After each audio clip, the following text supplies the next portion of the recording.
حضرت فضیل بن عیاض رحمۃ اللہ علیہ ڈاکو تھے، اور نرے ڈاکو نہیں تھے، ڈاکوؤں کے سردار تھے۔ تو ارشاد فرماتے ہیں کہ میرا طریقہ یہ تھا کہ میں ایک پورے قافلے کی صورت میں حملہ کرتا تھا تو لوگ ڈرا کرتے تھے اگر کہ فضیل بن عیاض کے ڈاکوؤں نے حملہ کیا تو پھر نہیں بچتے۔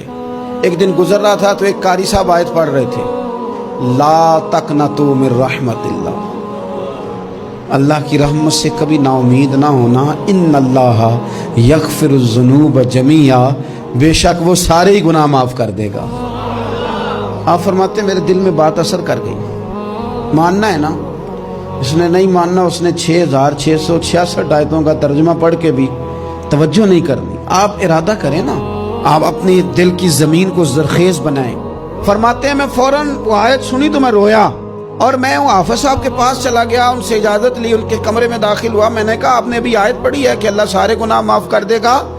تو جس بندے نے کئی سال ڈاکے ڈالے ہوں، بیٹیاں روتی رہتی ہوں پر وہ مال لے کے آ گیا ہو، مائیں واسطے دیتی رہتی ہوں پر وہ لوٹ کے نکل آیا ہو، اب جی اگر وہ بندہ بھی سچے دل سے توبہ کرے تو اللہ معاف کر دیتا ہے۔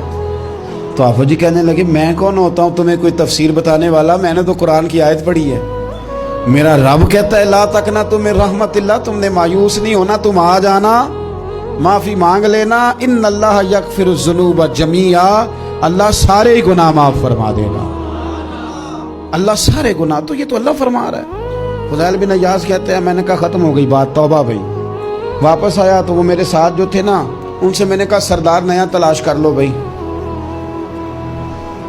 اب ارادے بدل گئے، پروگرام کچھ اور ہو گیا۔ اب تو لوگ ہمیں تانے دیں گے، اب تو لوگ باتیں کریں گے کہ اوتھے کی لین جانا ہے۔ فضیل بن عیاض کہنے لگے بس بھائی توبہ کرنی ہے، اب تم کوئی اور سردار تلاش کر لو۔ اور اوپر سے نہیں کہا، توبہ کی تقریریں نہیں کی، دوسروں کو میسج نہیں بھیجے، اور لیکچر نہیں جھاڑے، رو کے کہا، درد سے کہا، دل سے کہا۔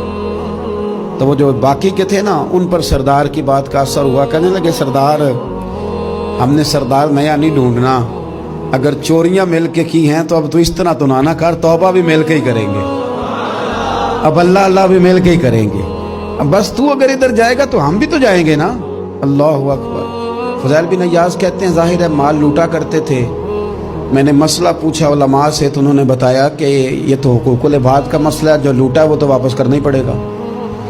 اب میں نے وہ پیسے جمع کیے، اب سارے تو میرے پاس تھے نہیں، جتنے میں دے سکتا تھا دیے، جو کھا چکا تھا وہ رہ گئے۔ ایک یہودی کے پیسے رہ گئے، اس کے گھر چلا گیا، میں نے جا کے اسے کہا میاں میں نے کر لیا توبہ، اور میں وہ فضیل بن عیاض ڈاکو ہوں جس کے تیرے گھر سے اتنا مال لوٹا تھا، میرے پاس پیسے کوئی نہیں، وہ پیسے لگ گئے، اب تو اس طرح کر مجھے معاف کر دے۔ وہ کہنے لگا نا جناب، یہ بھی کبھی کبھی ہوتا ہے، لوگ نا شرافت کو بزدلی سمجھ لیتے ہیں۔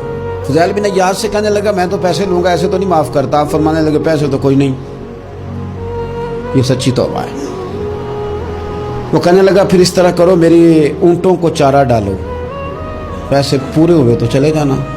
کل ڈاکو تھے، ابھی وہ تلوار چلانی آتی ہے، نیزہ چلانا آتا ہے، ڈٹنا آتا ہے، اعصاب مضبوط ہیں، مسئلہ کوئی نہیں، لیکن توبہ سچی کی ہے نا، یہ سچی توبہ والے لوگوں کا طریقہ ہے۔